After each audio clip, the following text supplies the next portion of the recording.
gals who eat, breathe, and dream motorsport. And I am Danique, and I'm joined here with my co-host Jamie, and our lovely guest today is Connie. Hello. Welcome. It's nice to sit down and chat about F1. Yeah, it's very lovely. Always nice that you have like other women where you can talk F1 with. That's exactly. Yeah, very hard. Yeah, although I would argue, I think actually finding women in F1 to be friends with is easier than probably guys find it, because we just sort of tend to find each other. Yeah, that's true. Yeah. I noticed that a lot when I was in Zandvoort this weekend and in Spa a few weeks back. Yeah. And also at the Formula E races I've been to. Yeah, I can imagine. Yeah. So, yeah, definitely. So, nice. Welcome. Today, the plan is to talk a little bit about Zandvoort, and we've got some questions for Connie and some topics to discuss together. Maybe before Zandvoort, we can talk a little bit about what's going on in other motorsports, because in WEC at the moment, there has been a reserve driver that has to go step in, which is Stoffel van Doorne, as Nico Muller has broken his collarbone during summer break, and therefore to have a very good recovery before stepping into the car again. He is taking another race week out. Gosh. What is it with the apt drivers from this year getting injuries? I have no clue, but it's so typical that this happens with summer break, you know? Yes. I don't know how true this is, but I feel like it used to be, at least, I don't know if it's still true now, there used to always be rumours that some F1 drivers in their contracts, had rules against certain sports that they couldn't do during free time because it was too dangerous and they were too worried about them getting hurt. Yeah, makes sense. Yeah. Max is not allowed on motorcycles or anywhere near them because he's Red Bull's golden boy. Yeah. Helmut's also banned him. We're going to Germany next week for the Nürburgring. And originally it was meant to be Yuki and Max that were going to do some driving there. But apparently Helmut Marko just said, no, not Max. And then it was meant to be Daniel, but obviously he's not going to do that. But Seb is also driving there. He is, and still Yuki, and so I'm guessing maybe not Liam. I don't know. I have no idea. I don't think will put Liam in there. No, I doubt it. I think they'll just leave that alone. Yeah, and there's it will be interesting to say the least. I'm not exactly sure even what they're going to be doing. But we'll find out, I suppose. I think it's going to be some show runs. With like older F1 cars. Yeah. Maybe last year's car. I think Daniel was meant to drive one of the Red Bulls. Originally. Again, maybe they'll just get Max to do it now. Like maybe I doubt it. I think they would rather put Checo in than Max. Probably. So, yeah. But yeah. This weekend as well, on Friday, Daniel got injured. So Liam, out of the blue, had to be put in. Yep. And what an F1 race to have as your first one. I mean, talk about deep end. I was very worried about him because, Zandvoort is not the best in the ring. So I was concerned something would happen. But luckily it didn't. He got a penalty, but besides that, he managed to keep it where it should be. So he finished before Yuki. I know. He ended up P13, and Yuki. To be fair, Yuki did get a penalty. Yeah, but Yuki ended P17 or something. But so did Liam. Liam had a penalty as well. Yeah, but Liam drove. He did with the penalty. Yeah, and I believe Yuki's was applied later on. Yeah. It was So I think I saw somewhere that Zandvoort this weekend at Zandvoort set a new record for the most overtakes during a single F1 race. Like during a single lap, I don't remember which lap, but during a single lap there was 64. 64. I think it was lap 64 or something around there. But because I remember being on my work break and watching it, and Pierre was overtaking people, and Yuki was getting overtaken, and Carlos was getting overtaken, and stuff like that. Like I was on my work break, together with one of my colleagues, and one of my other colleagues snapped a picture, like real F1 fans. It was very funny. So yeah, I loved that. I mean, I have done that in the past before. I was working at Ajax, like the football club, and at some point there was like a race, and I was just put it like at the bar to just watch, and at some point people were like joining in, so like creeping over my shoulder. That was so funny. Sometimes that's how we do. If you can get away with it, I mean, why not? You know, it's Because we had no guests in like the place where I was standing, so that was fine. Yeah. Nobody saw it, so then that's the important part. We also need to not be, you know, too obnoxious about when we watch the races, considering how difficult the Americans and the Australians have it. Oh yeah. So I try not to complain too much about. No. I definitely don't complain about the hours of the races, because I also watch Formula E, and they always have it at the same time local. Yeah. So it will, I believe it was Jakarta or Hyderabad. Portland. We had Portland. Portland. Oh yeah, Portland. We watched it together at like 2 a.m.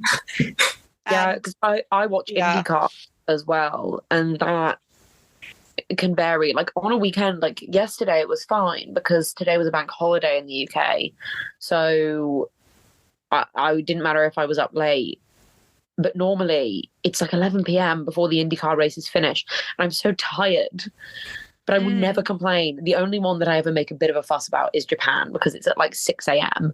Oh, yes. It's 7 a.m. here, so it's slightly more decent. Yeah. And then obviously last year it was 6 a.m. and it was rain delayed for 2 hours. So I went back to sleep. Woke up at I had 6. to go to work. Yeah. I was like, are you kidding me? I gotta work now? Not now. Not now, not with this delay. I was like so half asleep with the fact that it was like happening but not happening, that I like it didn't even register. I, like everyone else, didn't even register that Max had actually won. Oh yes. Initially, because it was so jumbled up and confusing. Yeah, but the FIA also made quite some mistakes that weekend. Yeah. Especially with the tractor on track. Oh yeah. Oh god. That just I don't understand how you mess up that badly. Especially at that track. Again. You know, this isn't just like we made this mistake this one time. It's like no. This is now a repeat mistake. At the same exact track and same conditions. Where you're like, this caused a driver to lose his life. It's the reason the halo got introduced. Yep. Yet you're doing it again. They never learn. And then you blame Pierre? Like, I'm sorry, but I was very angry that weekend. I mean, I think everybody was. Yeah, it was like this collective. Like, I think it was funny actually watching the reaction on the internet, because obviously most F1 fans, you know, will have had like Jules referenced at some point, no matter when they got into F1. But like, I remember that race. Like, I vividly remember like that actual race when it happened. I've been around long enough. That makes me sound old. But I've been watching F1 long enough that I remember it. And so like, it was like a weird deja vu where you're like, no, that didn't actually happen, did it? Like, they didn't actually do that again. Like, because in my mind's eye, all I could see was Jules' accident. And then being like, no way. Like, they couldn't possibly. And they 100% had. And wasn't it also the same year that in Monza there was a tractor on track? Oh, I don't know, actually. Or was it the year before? There was a tractor or a crane on the track because someone had crashed. At Monza last year, there was a tractor on track, I think, when Daniel stopped by the side on the side of the main straight. But that, at least, everyone had been collected by the safety car. Yeah, and it was clear conditions. It was. I was going to say it was at least visibility, but still, like, it was quite near the racing line. So I remember the chaos that ensued in the fandom at that point because there was a tractor on track again, and then Japan happened, and it was even worse. Yeah, it was like I remember just like I think in some of the videos that I posted after it happened, I'm like laughing in disbelief. Like, it's not funny, but I'm like, how did we end up here? There's like disbelief of just how they could be so incompetent for a second time. Yeah. At the same time, it's the FIA. Oh, it is completely. The marshals wouldn't do anything without instruction from the FIA. They're not allowed to do anything unless they have instruction from the FIA. Yeah. But talking about the marshals, another thing with Zandvoort this weekend is that it took so long for them to put the Tech Pro back where it had to be. Yeah. I guess. Not just once. Yeah. Several times. I guess it has something to do with, I feel like Zandvoort is such an old track. It's quite inaccessible. Like, it's quite hard to get to various points on the track. No, but like the moment they were at the Tech Pro barrier, they were struggling so much with repairing them. And my thought is, if you're going to have a race and you're going to have Tech Pro barriers, make sure that the marshals and everyone responsible for putting them back to where they need to be in case of a crash know how to do it. Yeah. Because that was not the case this time. No. I do think the Tech Pro barriers are good. Like, especially Joe. Definitely. Like, Joe went in quick and he was absolutely fine. Mm-hmm. I do think the Tech Pro barriers are the way to go. Along with the gravel traps. Like, I always draw similarities between Zandvoort and Silverstone, is that, like, in terms of safety, considering both of them are pretty high-speed tracks and quite narrow tracks, on the calendar, they're probably the two where I look at this and go, actually, you've genuinely done everything you can to try and make these as safe as possible.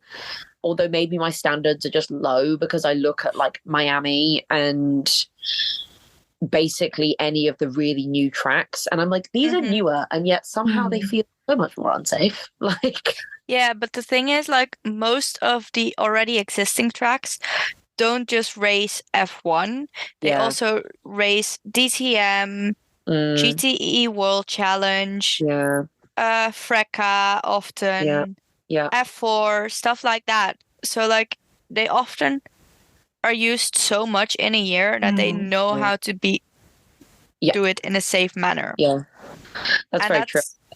Why I keep saying that at Eau Rouge, Radio, they need to put gravel instead of whatever is there now. Well, Eau Rouge has like a slight gravel trap, but it's not enough for how quick it's not. Because I've been there. It's not even a car's width. Like, it's not even. That's the thing, is that, like, there's some gravel there, but it's not even a car's width. So, like, how do you expect it to slow a car down when there's not even room for an entire car? Yeah, no. What I say, put the gravel up against the white line there. Yeah. Or, well, I think it's white. I'm not sure in Spa. Yeah. But, like, put it up against the right line, up against the curbs. Yeah. And you'll genuinely save lives. Considering Zandvoort was so wet, like, I don't know if people just really behaved themselves. I don't know if it probably is just to do with the fact that it is safer. But like pretty much all the crashes we saw were people sliding off, like, on their own, not coming into contact with other people and then ending up in a crash. It was mostly people doing their own unfortunate excursions, like the new Charles Leclerc line we've got at the first corner. Funny thing is, on the Friday I was at Tarzan, and several times we saw Theo Pourchaire also go straight ahead, taking the same exact route as Charles. So I was like, if I was there on Saturday and Sunday, I would have also seen Charles and Alonso and Russell and everyone take and Joe. Joe, Bottas, Ocon, Carlos. They all took a little trip. Oh, yes. They were all like, we're going on an adventure because this track is not fun enough. No, we've decided it's too boring. We're going to make our own new line. Exactly. Make it extra hard. Yeah. With that being said, the F2 this weekend. Oh, my God. Yes. My God. What? I love F2. And F2 races can be counted on to be...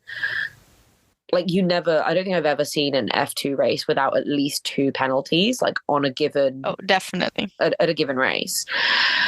And at least 1 incident of some kind. But, like, they seemed all of them just lost their heads, and then Prema decided they wanted to lose their wheels as well. Like, all in all, it was just, like, Jack Doohan just, didn't do great. Victor Martins just didn't do great.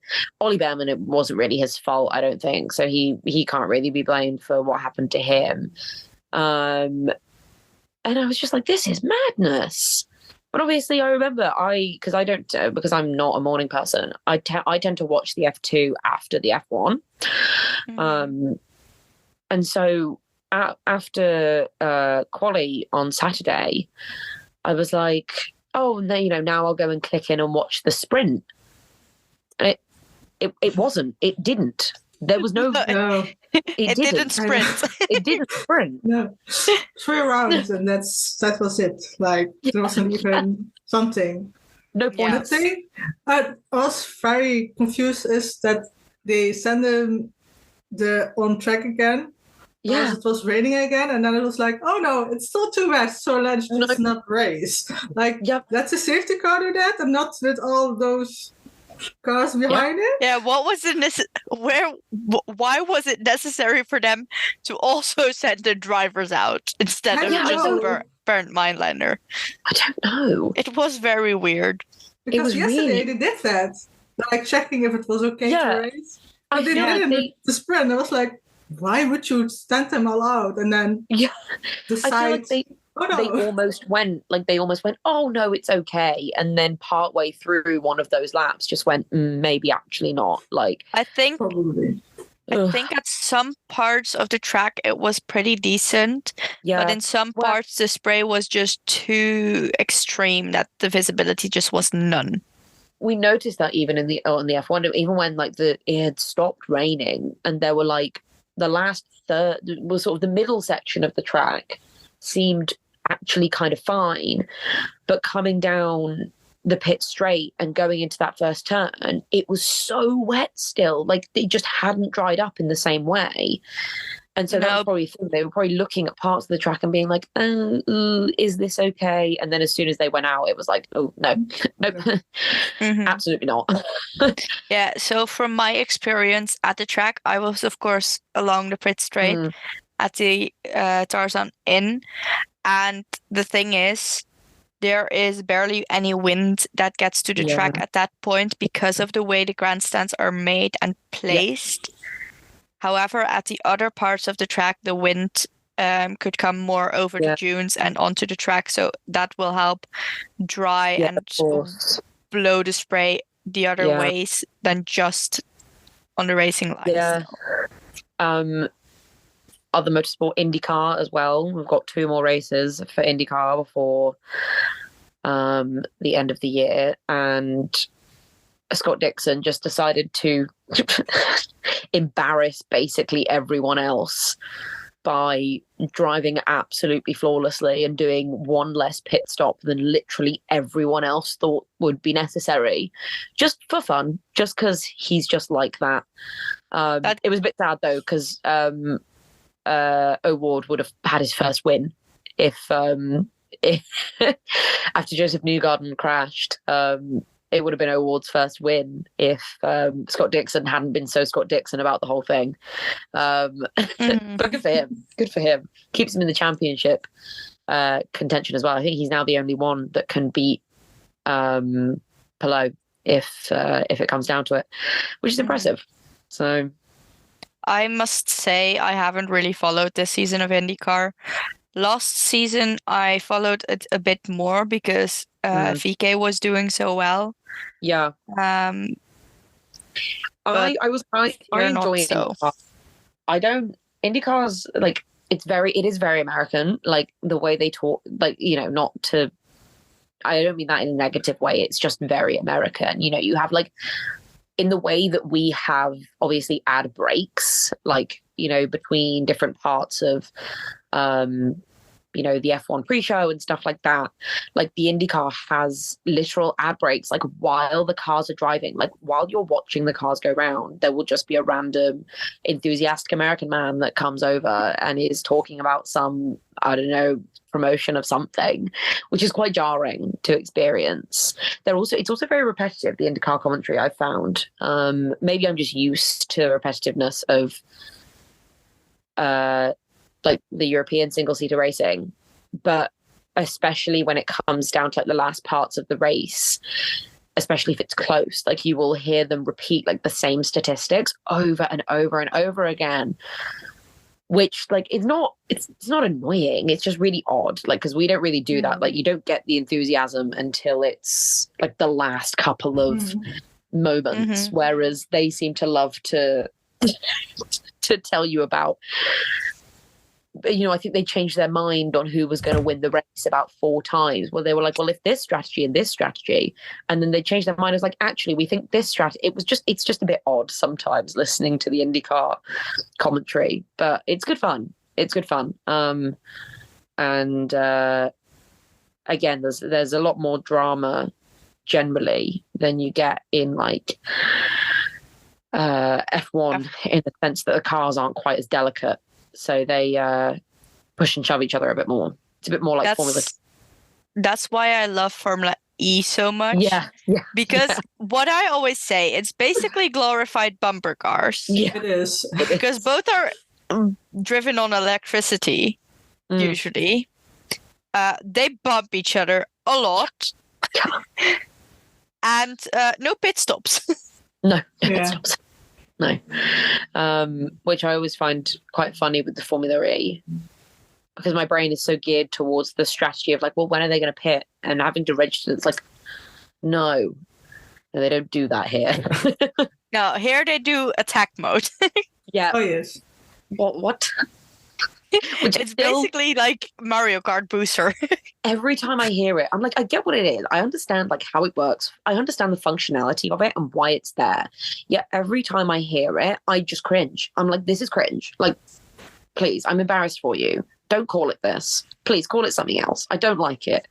What should they call that? I don't know.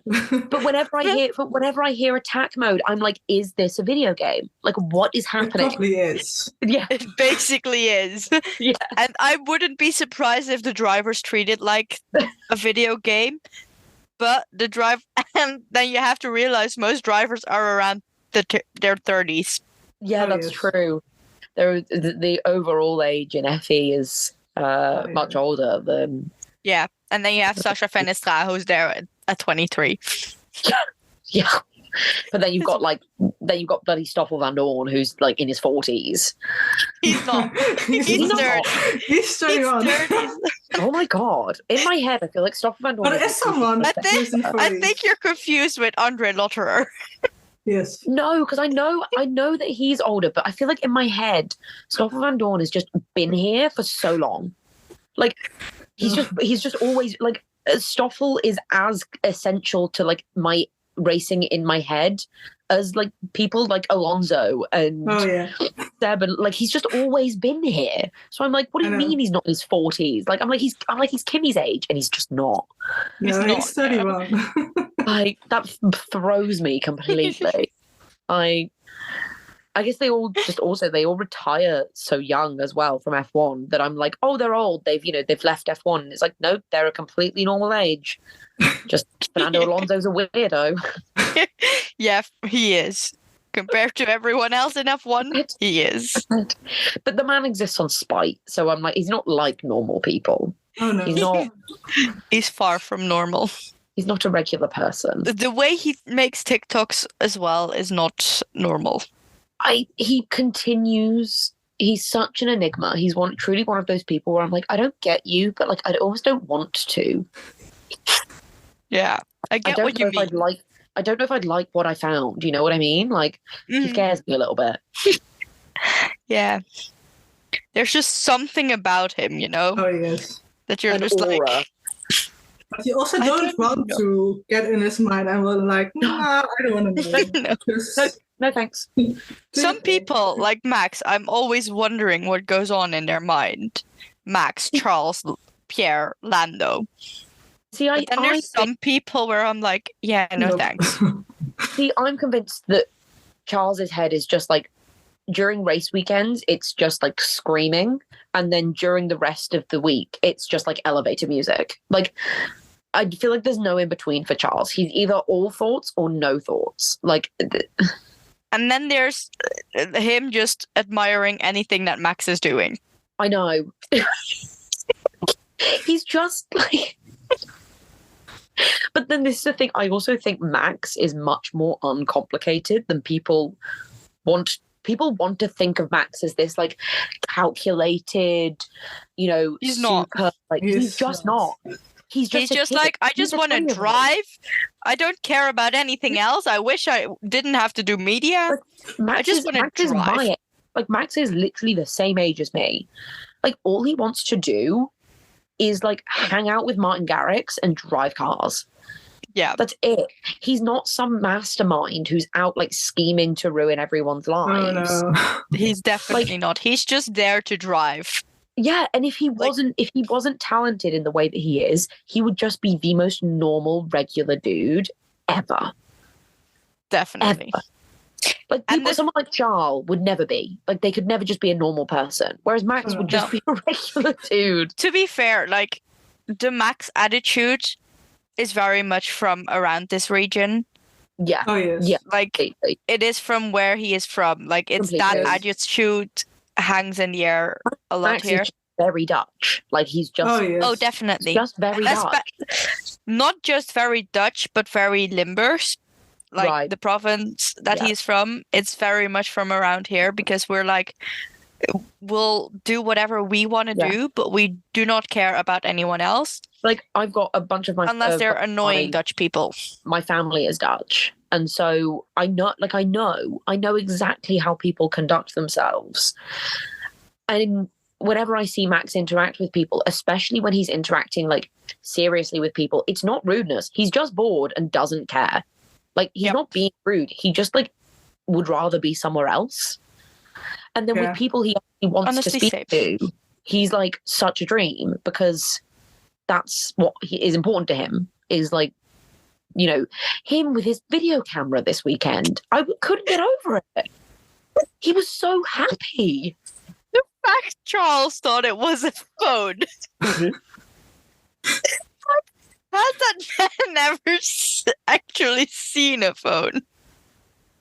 And then he was like, George, hair's looking good. I'm like, Max, what are you doing? And just shoving a camera in the face of Liam Lawson, who's about to drive an F1 race for the first time in his life. Just like, you all right? What's up? Just like Liam, like, oh God. Max, what are you doing? Phil. Just being Max. And the fact that he wanted to reinforce it, he's like, it's for McLaren TV. It's for McLaren TV. And we're like, Max, we don't care. Like, there's still no good explanation for this. What are you doing? Literally. Just annoying people. Like, It's annoying people, and that's something he loves to do. Like, Especially without when it's good annoying Christian Horner. people.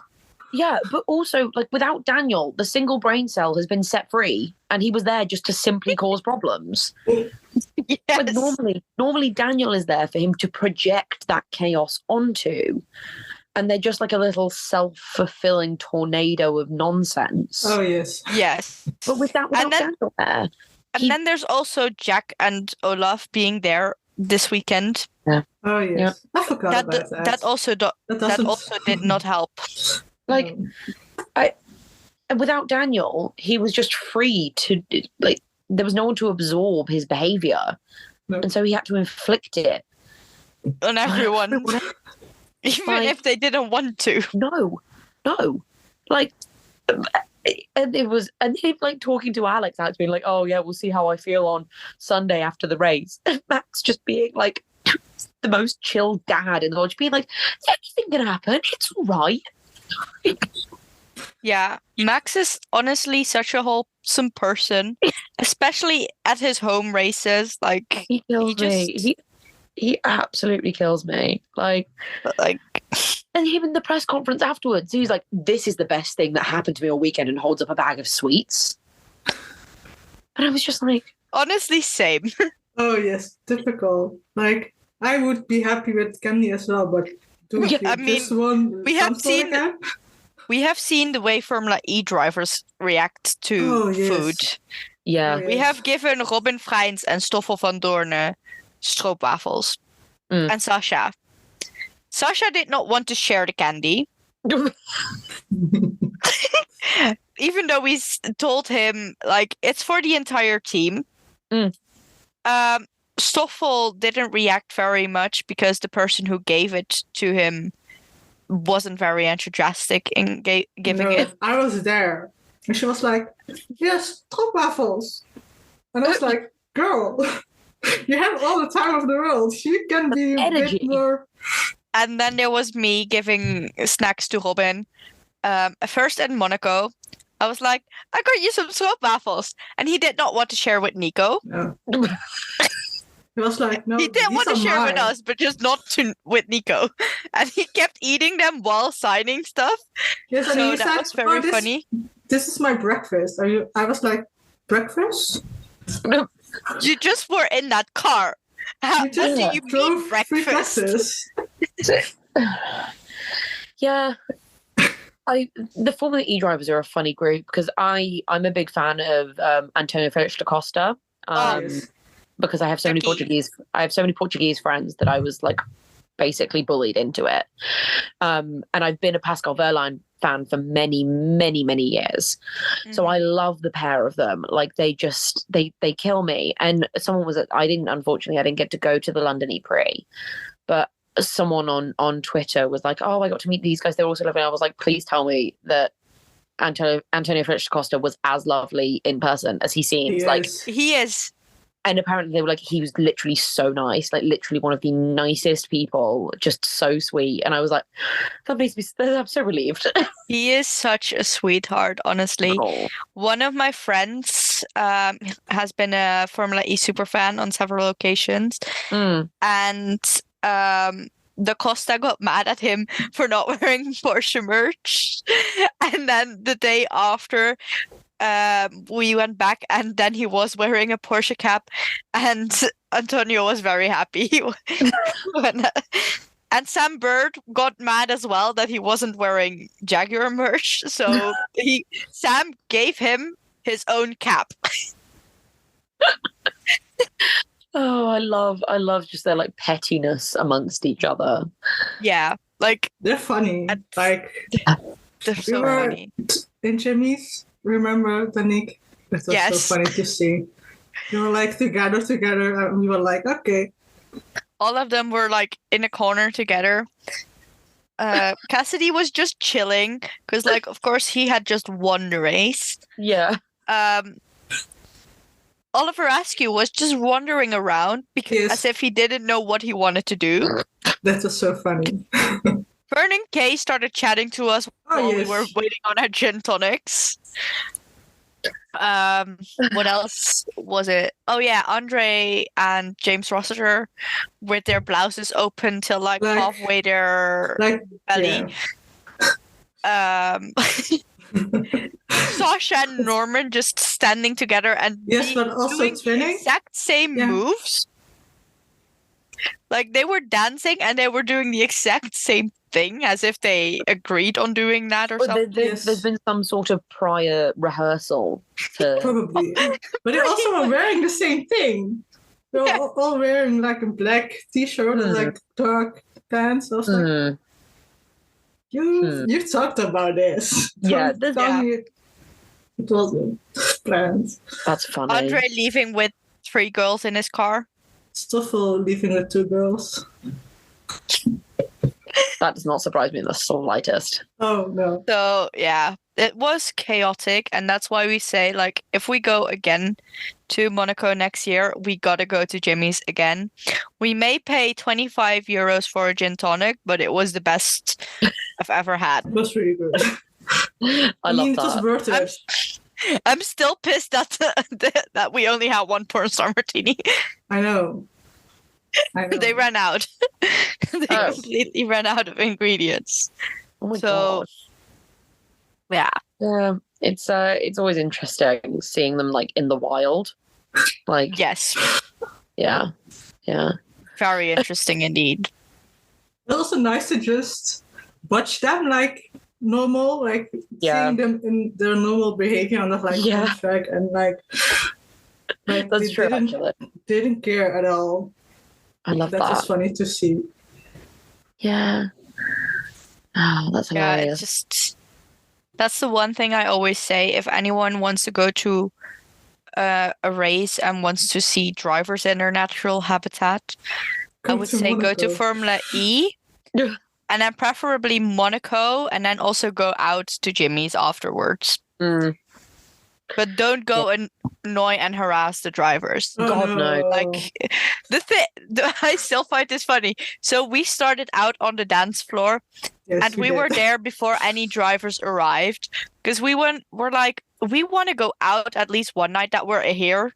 Yeah. So let's do it race night. We're in Monaco anyway, so like let's just Yeah. do it. So we're there, and Jamie sees. I think it was Norman Yes, come in.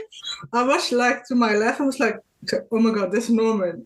I was like, I don't want to be too close to them, No. And then we were shuffling around like that. We were not near them, and stuff. Yeah, we were on the other side coming- of the dance floor, Yeah. and we kept being moved back to that area. Yes. Like we kept trying to We move trying away. to get away from them, but the people there were like, "No, girls, need to go towards them." Like, We were like, no, we don't want this, so we left the dance floor first to get a drink, first to go to the toilets, Yes. and then to get a drink, Yeah. and then eventually we were like, we'll just watch, we'll just stand on the sidelines, just watch what happens. Typically Dutch, Yeah. because that's a fun Observe rather thing. than involve. yes, Yeah.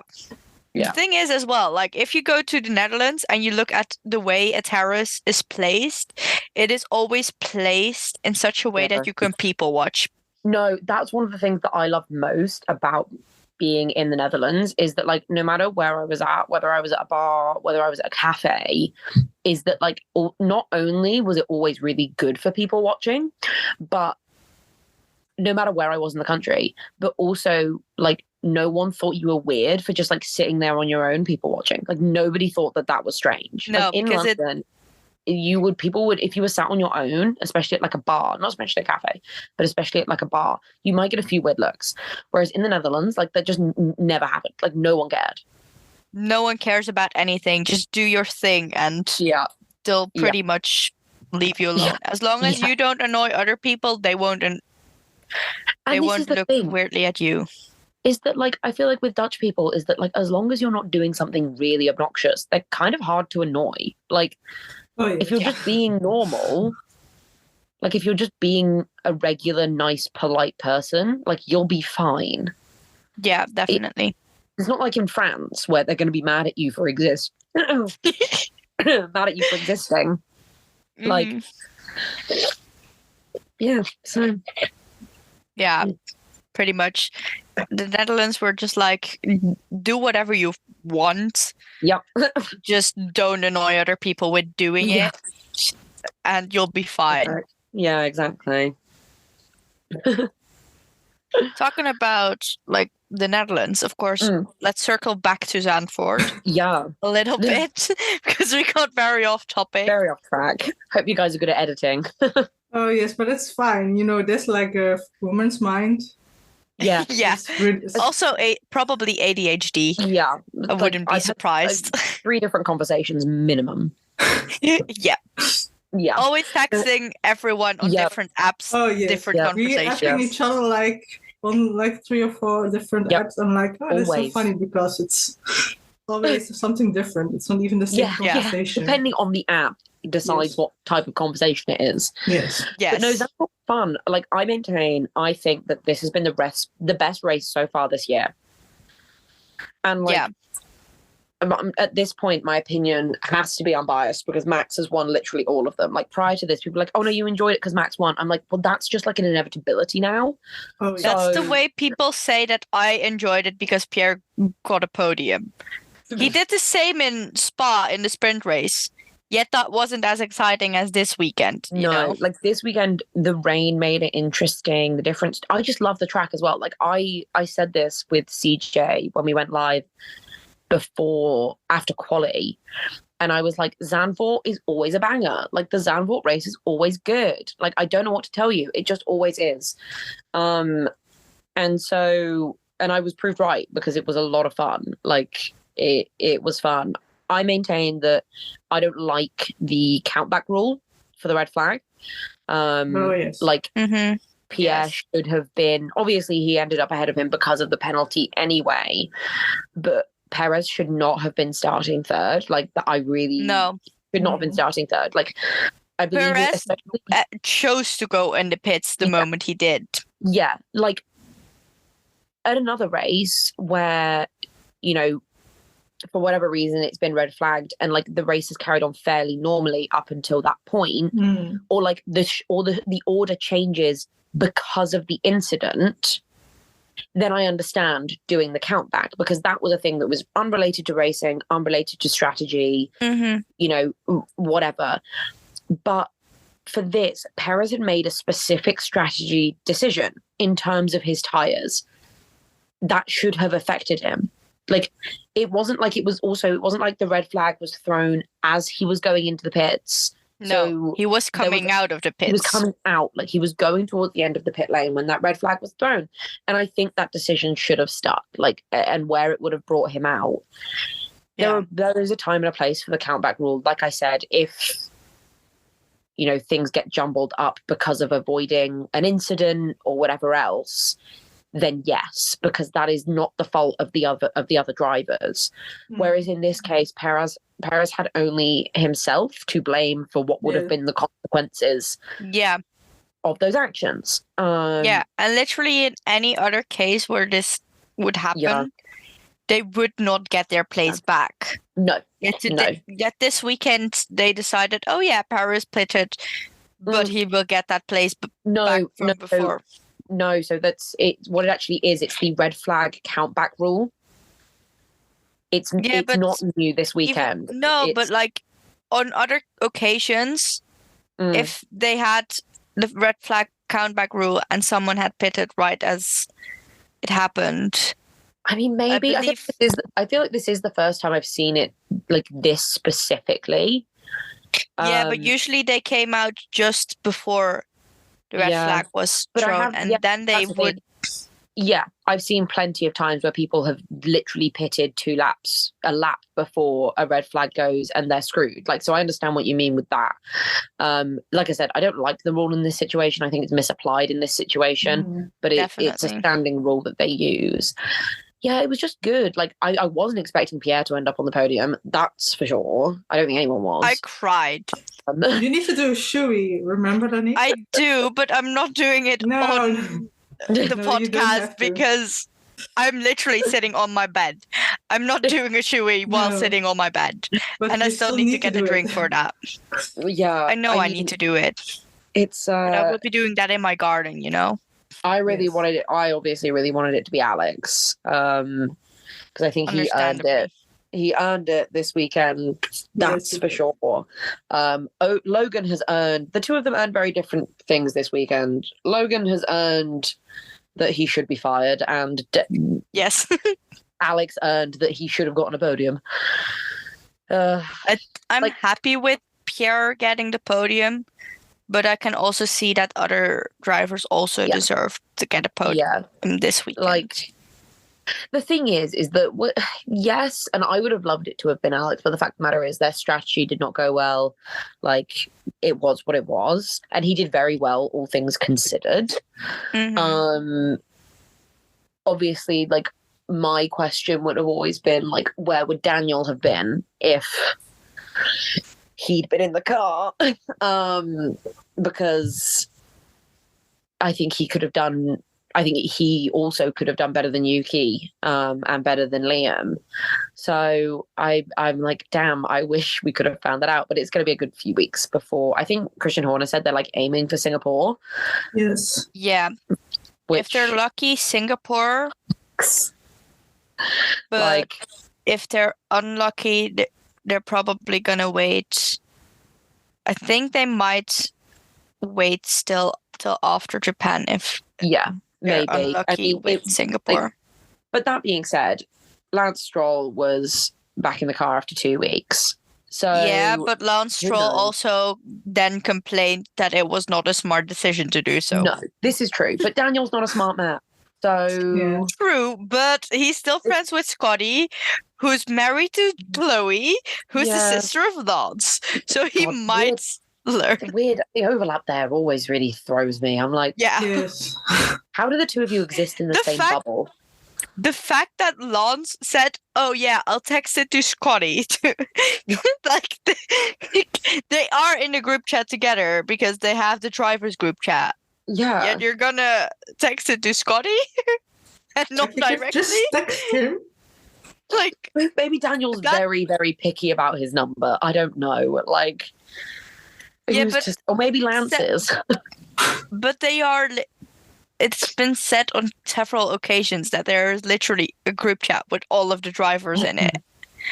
Like, Weird, very weird. But yeah, maybe they didn't add Daniel back into it, and Daniel Maybe deleted not, all maybe not, contacts yeah. except for Yeah. Max. Daniel was like, "Bye, I'm done."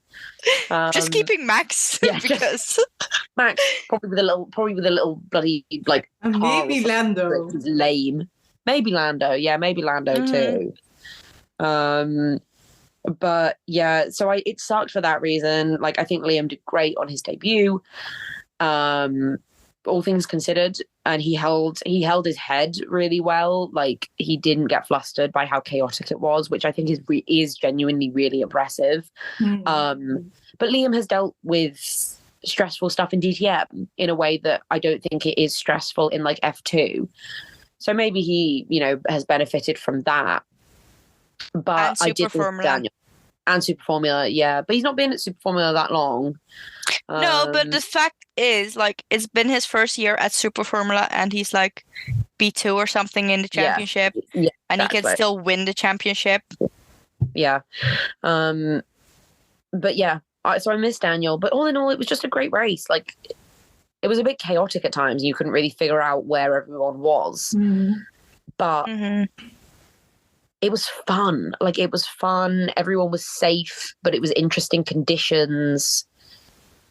Ferrari decided to give us all a laugh, as per usual. The fact that, because everyone's like, no, well, Charles made the decision. And I'm like, yes, Charles made the decision. And it was a last minute one. But why were they stood there waiting for him before they then went and got the tires? Oh, yeah. Rather than going Yes. and getting the tires and going out to him. Like, I don't. Yeah, it doesn't Yeah, make but sense. at the same time, I witnessed Ferrari practicing their pit stop this weekend, and I was like, you're making so many mistakes. You Well, it's could that have, you video. were literally Yeah. watching Red Yeah. Bull practice Yeah. theirs. Yeah. Yet you then are making all of these mistakes. Like, Yeah. I was baffled. It was definitely A Ferrari thing. on brand, but also still Oh, yeah. embarrassing. Yes, definitely very embarrassing. Nothing But I surprised mean- me anymore with Ferrari, No. to be honest. Like, Not at they all. already did everything what they can do wrong. They did wrong Not even at some slightly point. surprised at this point. No. Also, what I also found really funny is the pit stop of Perez that was like 10 seconds. Yeah. And then Max, a lap later, 2.2. Yeah, although they did basically, Red Bull did the same thing that Ferrari did, where they didn't have the tyres ready for Perez. Yeah, but that was Which- not that stop. No, wasn't it? I Did he have don't two think bad it stops? was. Did he have two bad stops then? I mean, to Yeah, be I honest, think- it's Perez. I'm I'm not surprised. From a racing point of view, I'm like, oh, that's a shame. Like, nobody wants a bad pit stop. From a personal point of view, I'm like, It's just Perez. it's just Perez. Like, I struggle to be bothered. Like it's hard to care.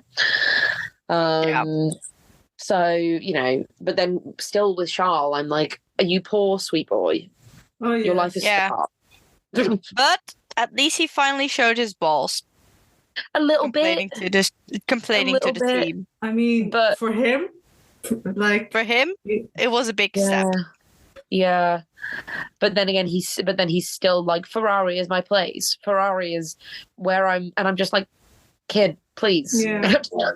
I'm But like, the thing so- is as well, like, if he would leave Ferrari, where would he go? Well, this is what I said throughout the entire To have start. a similar place. This is what I said throughout the entire start of the summer, is that, like, loads of people were like, oh, so and so want to move, so and so should do this, when there were discussions about like Carlos leaving and stuff like that, and I was like, yeah, but to where? Like, the only places that are going to have seats were at the time going to be worse teams, when it looked like maybe Haas would drop K-Mag. They obviously haven't now. So basically all we're left with is like, I want Sargent to lose his seat. I don't think he will. Oh, definitely not. I want Stroll to lose his seat. I don't think he will.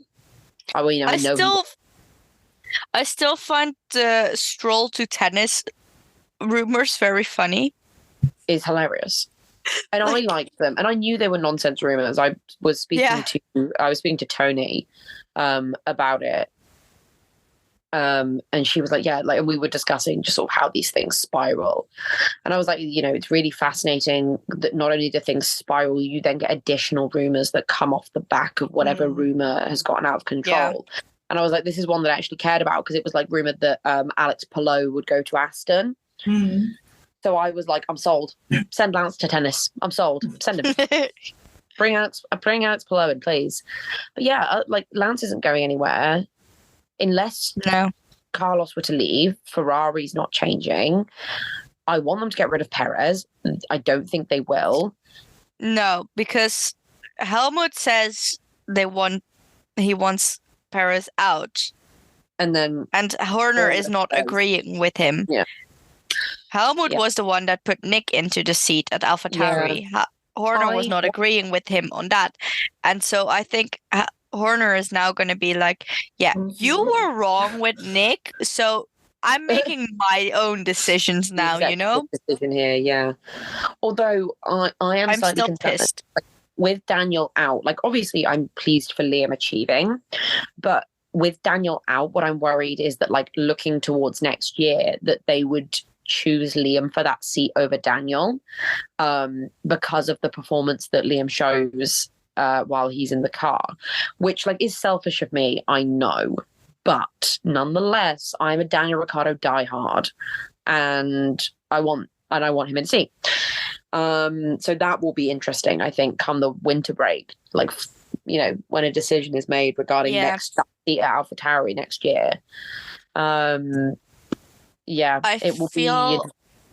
I feel like Liam's performance at Monza is also going to be a big role in it. Definitely, especially if it's like normal quote unquote conditions, and it'll be much more representative of like where Liam specifically is at. Bear in mind he did qualify last. Like, he did not qualify well. Granted, he was chucked in the car like at a moment's notice. Like, I absolutely have no criticism for Liam in terms of where he qualified, because I literally would have been like, no criticism here. He's in a not great car, and he is brand bloody new to this. Like, and he had only one practice session. Like, if he would have been chucked into it after FP1, like, he gets grace for this. But Monza will be interesting because it will be a much more representative look at where Liam is at in terms of like race pace, especially. Because if he just does really well under pressure, and like even if he qualifies badly at Monza but manages to make up places in the race, that will still make him look very good, So it will definitely be interesting to see how it all sort of develops in terms of the AlphaTauri seat. I'm very curious to see what's going to happen there. Yeah. Especially with the way that the last driver that was put into Super Formula rather than F1, or like one of the last ones being Nick Cassidy, and now he was runner-up of the Formula E championship this year. Yeah. Like, I can see them not putting Liam into that seat because I feel like Helmut Marko has something against him for some reason. I mean, they've also said over at Red Bull that they want to like cut down their academy and start with the drivers in F2. But this is what I mean, is that I think if Liam does okay, he will set himself up to not be one of those ones that gets the chop come any nonsense that Helmut and Horner want to go about. Although that being said, I'm terrified because I'm an Ayumi Iwasa fan. So I'm worried about him and his and his place in the series, because he's struggled the past couple of races, despite the fact that he's still third in the championship. He has struggled, and so it worries me. And Jack Crawford has shown much more than he's shown all year, and I'm like, oh God, please.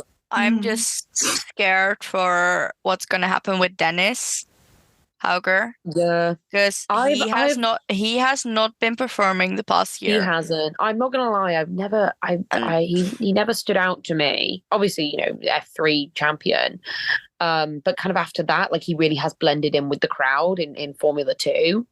And so it's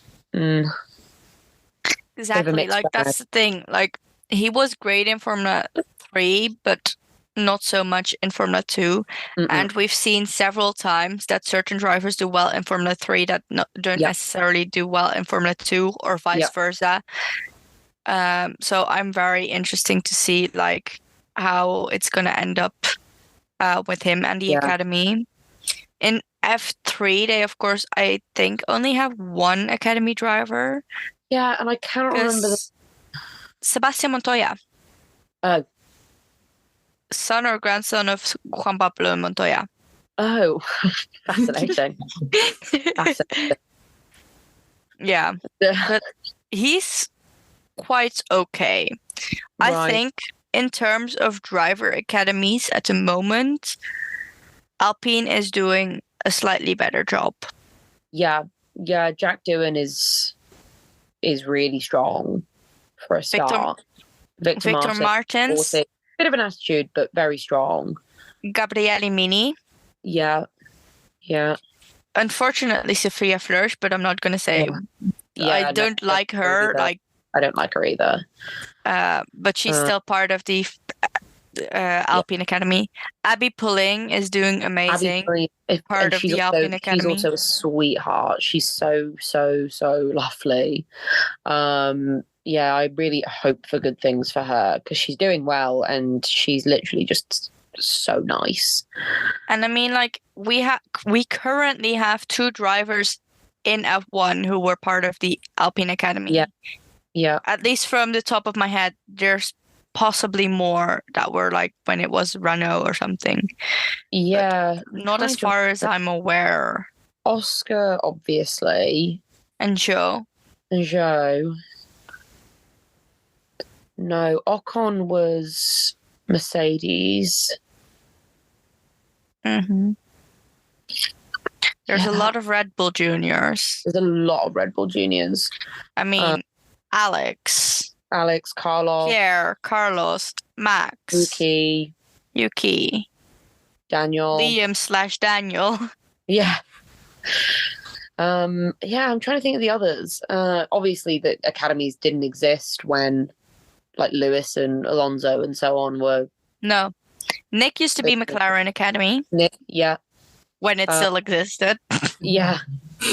And now McLaren just steals from Alpine Academy. Yeah.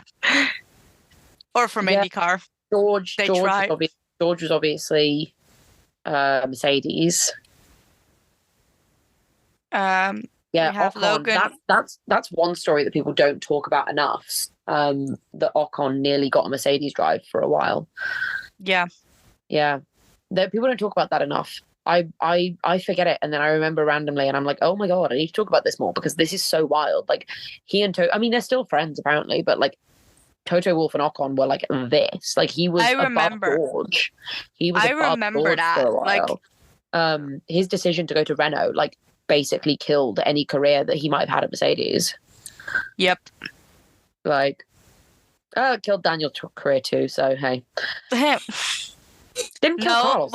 Well, not as much for Daniel because they were literally building the team around him. But then he decided to go to McLaren. Look, I'm not defending Daniel's career choices. Me with Pierre originally when he chose Alpine, and then he got 2 P3s with them. I'm not defending Daniel's career choices because I am the first person to criticize them. But nonetheless, it's funny. The fact that Nico Hülkenberg hasn't killed his own career yet sends me every single time. I mean, he kind of has. But he hasn't because he's still here. But he's, yeah. I mean, Daniel is still here again. Yeah, but I don't want Nico Hülkenberg here. Fair. I only want him here for his personality, but like his like, racecraft is not it. How are you going to convince me that someone whose literal legacy is that they cannot, in all their many, many, many years, get a podium? You're going to turn around and go, yes, this is someone that we want in a car. Shut up. It's still Haas. Yeah. It's still Haas, but like, it upsets me. I don't like Nico Hülkenberg. Although in fairness, I met him at McLaren. I met him at Aston Martin once. He was nice. He seemed a bit bored, but he was reasonably nice. He's like a half German, half Dutch. He's like a mix of both because of how close he grew up to the border. Yeah. Like, it was a bit more northern. He speaks Dutch. Yes. Oh, yeah. Yeah. He's like the only other driver besides Max that speaks Dutch. No, well, yeah, kind of. I mean, Nick did, Nick did, and then you have Stoffel as reserve driver. Yeah, that's true. He was so weirded out when I talked in Dutch to him in Rome. He was like, "What is happening?" But yeah, I was like, "Mag ik a photo?" Which is, "Can I have a picture with you?" Like, he was so weirded out when I asked. Face. Huh? But yeah, that was very funny. But yeah, I love surprising Dutch drivers by talking in Dutch to them at in other countries at moments when there is no Dutch holiday. Oh, No. yes. We're gonna do that as well in Monaco again next year. Yes, yes. And hopefully Berlin, Rome, and London. Wow. Yeah. Maybe Le Mans as well. Ypres is just so much more accessible. Oh, It's yes, much it more is. accessible. You get a lot more for your money, Yeah. and you don't even pay that much. No, you don't. You paid 35 euros for Monaco, and you were Yeah. in front 30. of the pit. 35? 30. Oh. Yeah. The London Maybe service Ypres, fees. Yeah. the London Ypres was like £42. Like I paid 40 euros for Rome Saturday, Yeah. Sunday, and I Yeah. met the drivers both times. yeah, exactly. Like I was. it makes sense. And like you have a lot more possibilities of chatting to the drivers, being at the podium, except for Monaco. Yeah, but that's because you need but that's to cross the Monaco. street. Yeah. So it's not happening. Just interactions with people who work in the sport. Because when we were in Monaco, we chatted to some people who work with Formula E. One of them had been at every race up until then. He missed Jakarta this year. Yes. That's the only thing he missed. Yeah. Either Jakarta or Portland. I believe it was Jakarta. And then we went to Rome, and he was there again. And he recognized us, and he was like, "Oh, you're here again." Excited, stuff like that. And it was amazing. And like they will chat to you and stuff like that. It's so much more accessible for fans. It's a lot of fun. A lot of things are being organized while you're at the Ypres, and it's just, I always recommend it for a race fan who wants to go to a race that is exciting with race content, because you've got a much more interesting qualifying. The race has generally a lot more overtakes, a lot more side-by-side racing, and driving into each other without the car braking. Stuff like that, like meeting the drivers is a lot easier. They'll remember you most of the times. Yeah. At least Nick Cassidy did, and Robin did. Yeah, you So- came with your flag, so of course. Yeah, he was like, I signed that flag already, didn't I? And he did, but yeah, he didn't remember which race it was at, but oh It well. doesn't matter. He remembered you. Yeah. Exactly. Exactly. Yes, so much So fun. yeah. The race was much fun. So that was really nice. I think Formula E is made for Monaco though. It's made for street tracks. Yeah. Yeah. And it's very visible, It's especially made for if you cars that can get their elbows out. Yeah, and if you then compare it at a track as Monaco, where Formula 1 barely has 20 overtakes, and Formula E has like 146 or something like that. Like, you're like, oh, that's also the way it's possible, you know? Yeah, it's very true. Yeah. I always recommend it, especially for the price that it is. Yeah, it's very true. Next year, I'm going to try and go to some Ypres races. I don't know which ones yet. It will depend on my work schedule. If by any chance you go to Monaco, you're very welcome. You're welcome to join us, because we've got like a little group that wants to go anyway, and we're always welcoming more people. Yeah, I mean, I will have a look. I do need to check. My like sort of year, the way that my work is like structured, is that I'm kind of like on a refresh like in October. So that's when I can go, okay, right, well, when am I going to take off in the coming year, and when am I going to go to races and stuff like that? So I need to wait till like October to make any decisions about time off. But then, honestly, the tickets usually don't go online until a few months beforehand, maybe it's not like with F1. 3-4 months beforehand. Yeah, and they're usually not sold out either. Checking the dates. Monaco, I think they still sold time on the day. Yeah, for the London Probably. Prix, there were still tickets available like the morning of.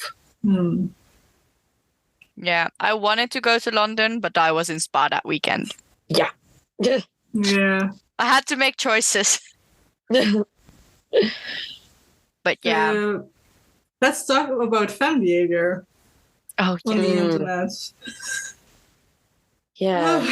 Not just on the internet. No, it's also on tracks, but like on the internet, it's more, you see it more because it's visible. Yeah, well, I think, and what immediately is interesting is obviously, you know, at Formula E, you guys have so much more access to the drivers, like as a very normal part of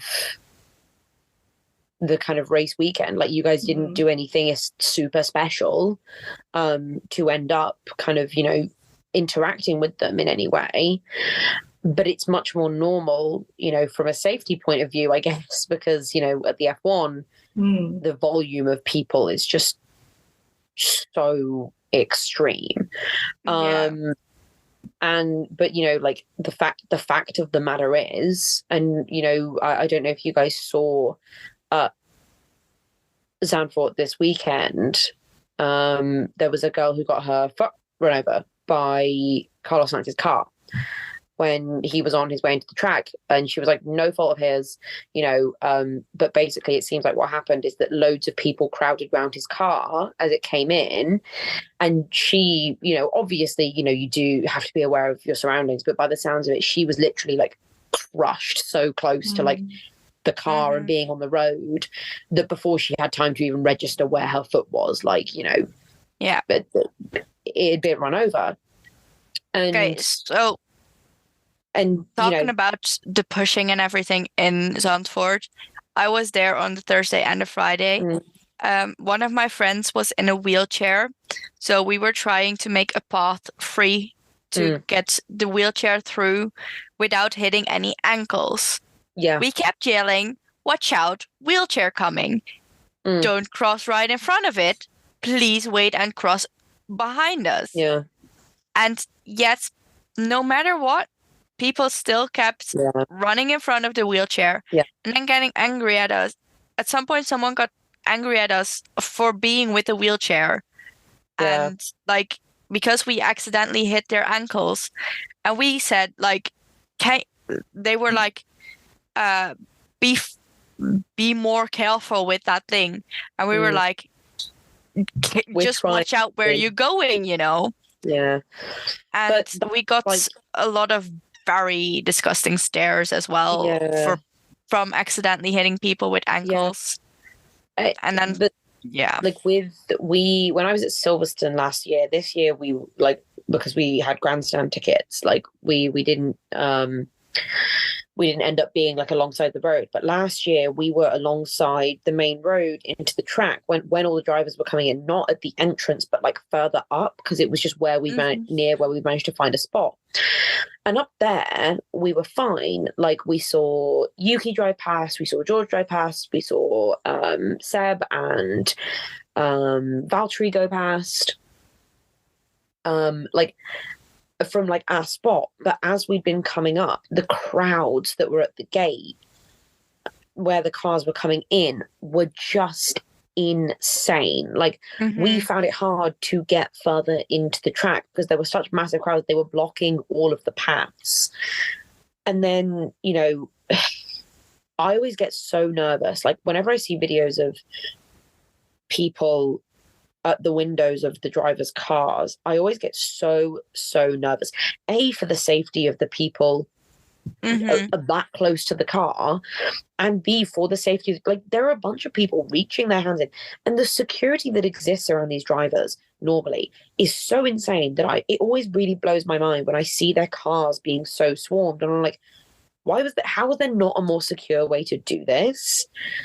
Yeah, what I kept saying is like, why are you putting the entrance for the regular people at the same place where the people with for like VIP and like the drivers enter? Like, why are you putting it on the same place? And if there's no other option, like if that's like the only entrance that you can have to the track. Put more security, put more barriers, make it so that people cannot get to the cars. In Zandvoort, there was barriers.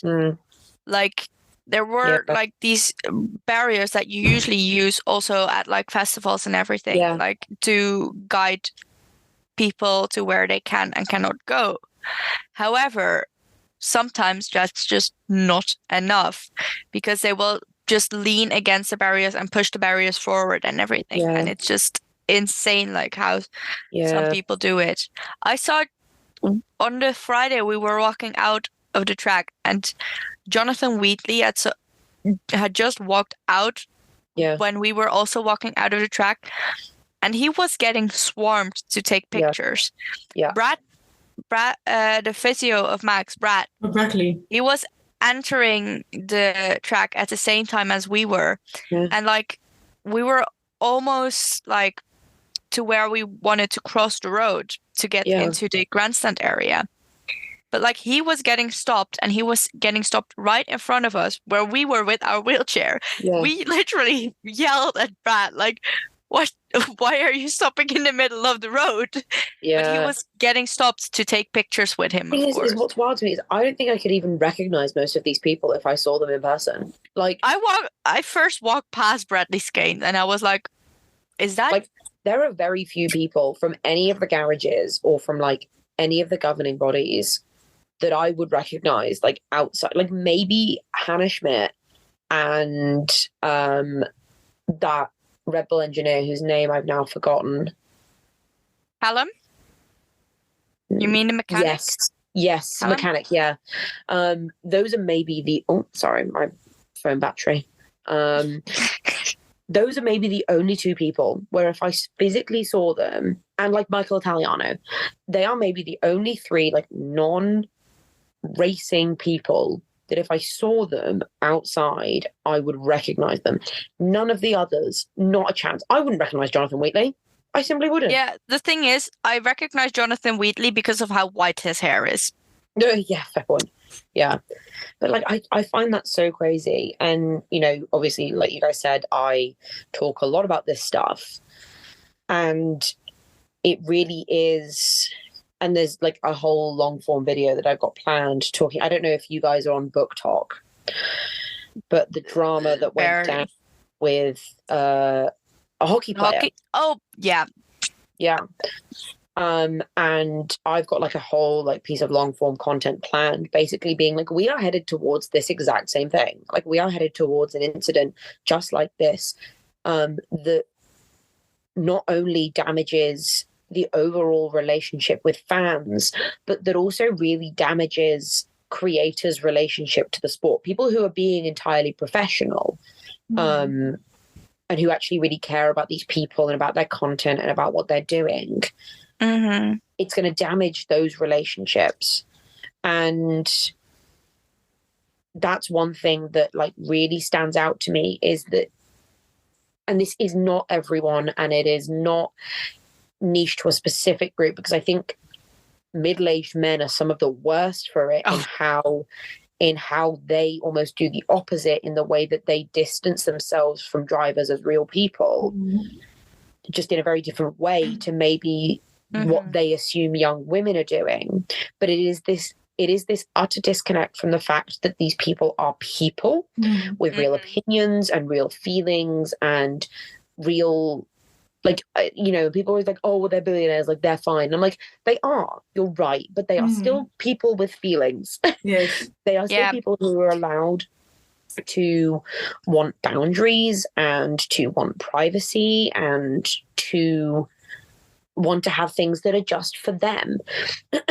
And people do it in two ways. And obviously I talk a lot about fan culture in, you know, the sort of circles that we're talking about, you know, of young people, mainly women, and the way in which they cross boundaries.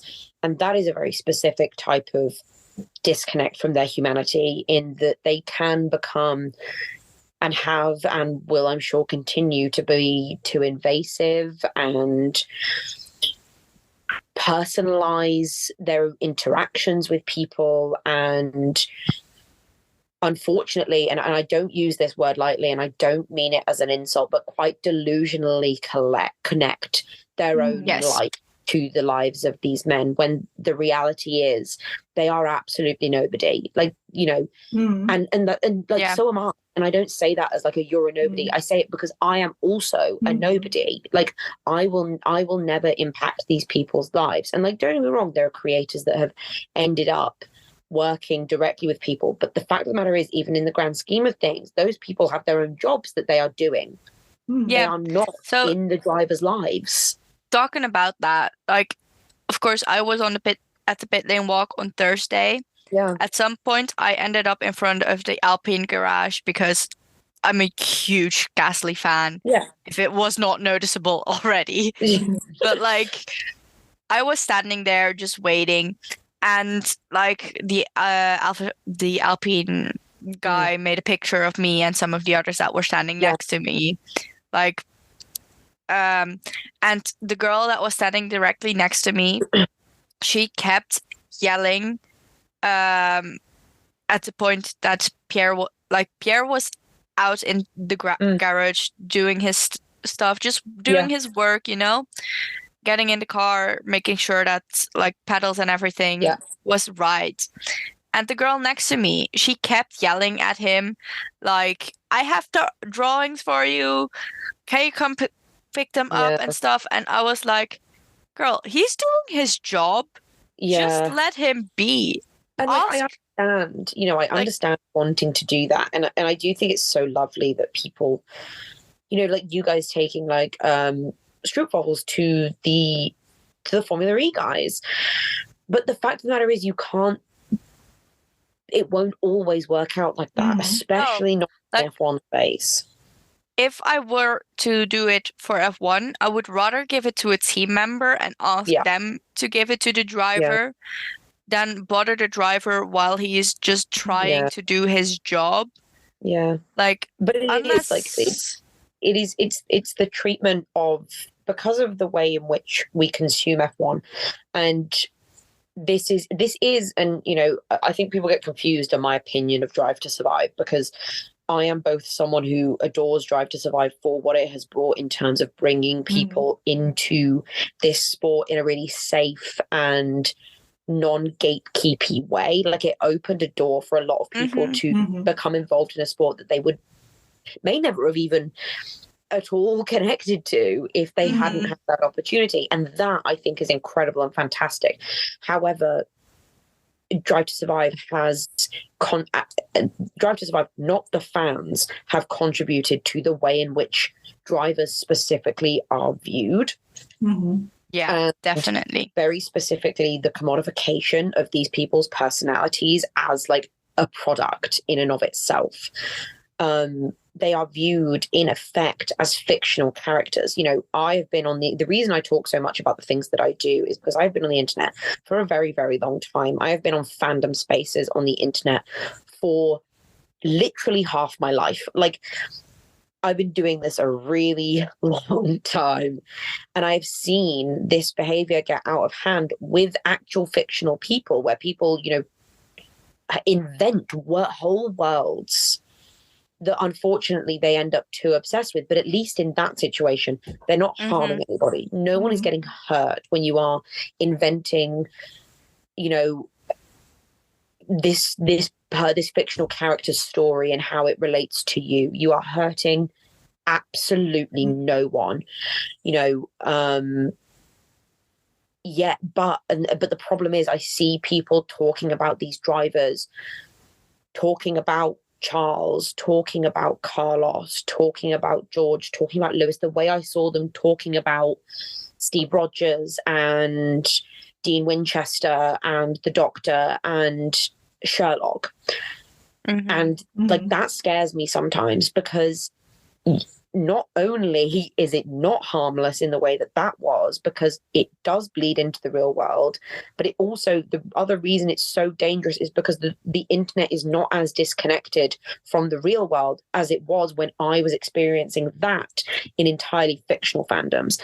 People are far too comfortable on the internet these days. These girls will, you know, young women will post things online about these drivers and talking about these drivers, where in 15 years' time, they're going to be so embarrassed by not even necessarily their obsession, because like whatever, you adore this person, but that they talked about someone in that way. Because they're not grown up enough to know better yet. Like they're still kids. Like that's why to me that's the worst thing. But that's also why to me it's always been so important to broach that topic specifically of like unhealthy connections and the crossing of boundaries, is because the majority of these people, and approach it with kindness, is because the majority of these people are kids. They are like they are young women. The majority of these people are not adults. No. That's so what it has to be and it has to be approached with kindness, because they do just need to learn. Like it's not a case of you're a terrible person, oh my god, like you are the worst and you can never be redeemed. It's like, hey, look, like you need to think about these things, you need to be thinking about these things can affect your life in this way, and teaching people rather than just attacking them. Yes, well, the thing with the fact that there were people like ringing the bell at Charles' apartment, it still baffles me, because I have lived in like Monaco, or near Monaco, like, for 8 months or something. I have never thought about doing that. No. And then the fact we literally discovered like the building in which Giovinazzi lived. Oh yes, but that's because he's posting it, and I'm like, I recognize the place, but it's not like I'm searching for it. Dangerous from him. Yes, it's literally there's literally one building in Monaco with that view of Jimmy's. Yeah. Like, so you can like, oh yeah. It's the same with Stoffel. Stoffel did that as well. Like, but you know, like, but even things like, you know, I love the internet and I love the creativity that people have on the internet, and I'm never ever going to be the person to say to someone, don't enjoy like your things in your little bubble. But you have to understand, like, that's one of the main things with having a platform, is that like there are things that I talk about in terms of F1 with my friends, you know, that I would not talk publicly about, like on the internet, because it's not conducive to any sort of like wider conversation. And I'm not even talking about things like attraction and obsession. I'm talking about like more in-depth, you know, criticisms of people and of their personalities and of the way they conduct themselves that have no bearing on real life, and therefore can stay between me and my friends. I don't need to put that on the internet. It serves no one for me to put that out on the internet. And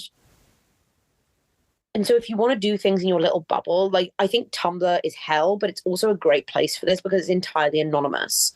So if you want to go on there and do pretty much whatever you want, I'm not ever going to say, oh, you're a bad person for doing that, because the fact of the matter is that mostly does exist in a vacuum. And a lot of the people on there want it to exist in a vacuum because they've been there long enough to understand how the real world works.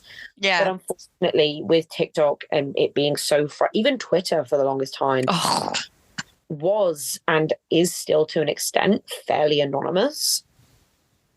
But like TikTok isn't. Like, the inherent nature of TikTok really is that your face is attached to so much that you do, and it's riskier. And like, you know, I remember the obsession with male celebrities or being on Tumblr, and even that crossed a lot of lines. You know, I remember the similar thing of people finding addresses of finding what restaurants they were eating at, you know. I remember it being very bad in the One Direction fandom. Yeah, and what also does not help is that a lot of former One Direction fans are now also Formula One fans. There's a funny amount of overlap. It's insane how much overlap there is. But And one of the big things that I noticed from those Tumblr days that I see now and that really worries me about how eventually it's going to affect not so much a professional space, but literally just how much drivers are willing to share and the way in which they interact with their fans is the treatment of families and girlfriends. Like, oh yes, you know, I remember God, I remember when Benedict Cumberbatch revealed that he had a wife. Mm. The internet lost it. The internet completely lost it. And I remember sitting there being like, I don't understand how this affects anything. Mhm. Yeah.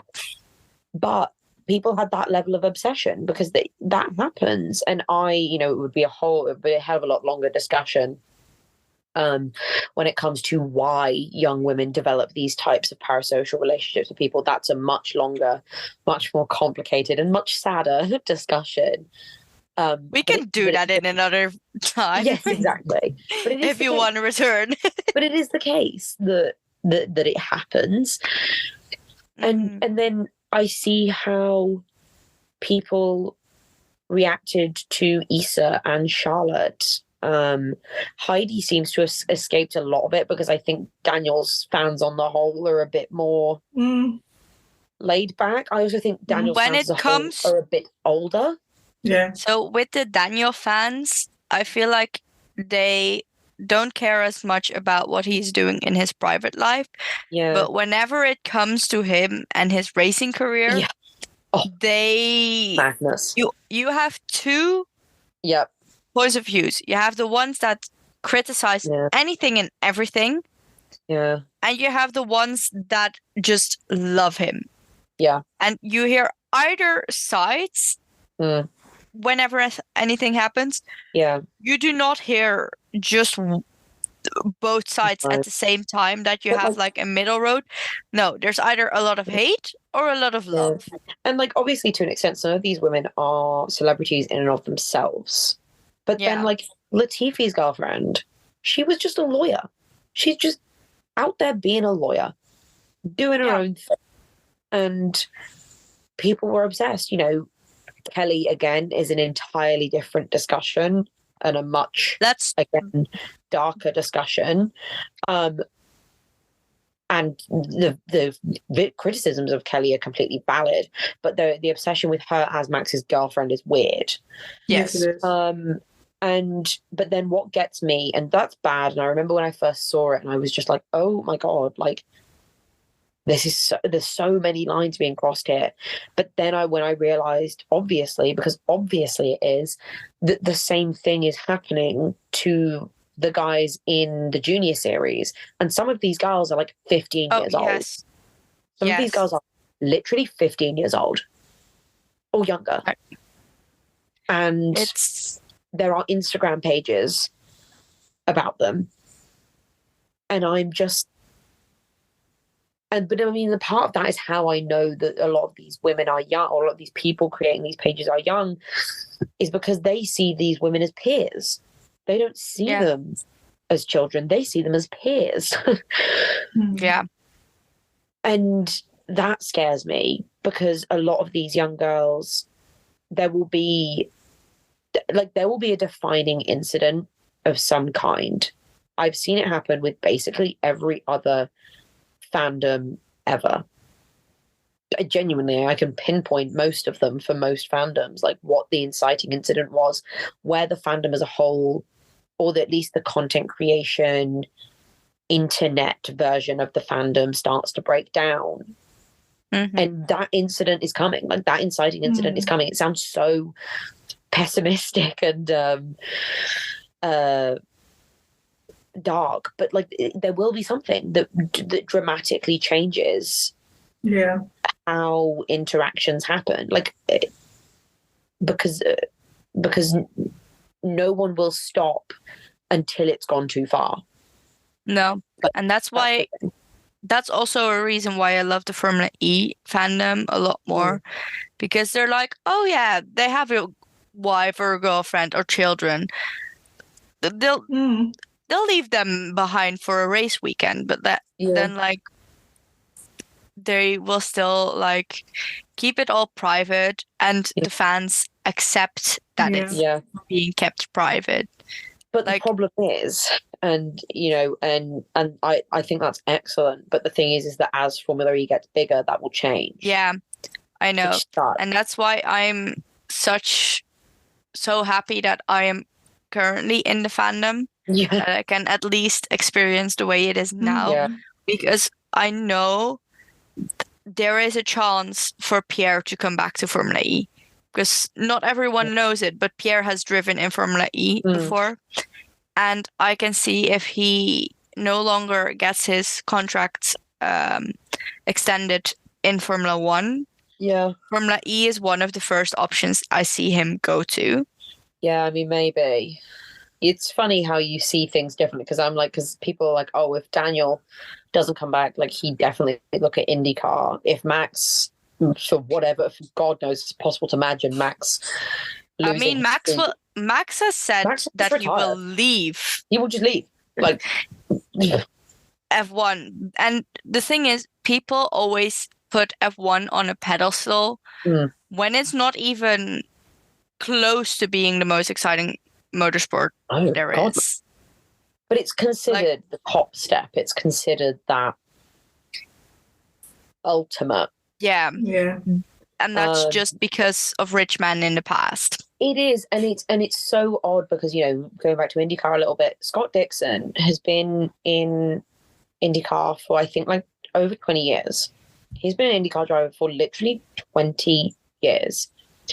And he has always said that he has absolutely no desire to go anywhere else. He wants, and that's the other thing that I've talked about previously before, is that some people who drive single-seater don't want, or who don't drive single-seater have no desire to get into, not everyone is doing their racing just to end up in F1. Lots of people are doing their racing because they like that specific type of racing.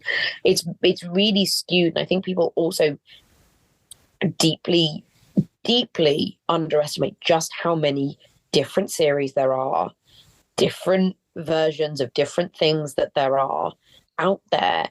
And there are hundreds of thousands of people that are drivers of some sort.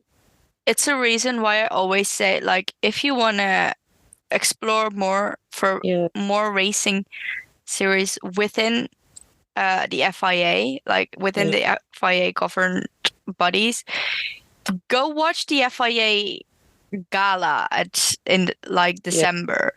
You'll see rallycross, WEC, Formula E, F2, F3, of course, F1. Yeah, because I've been a rally fan.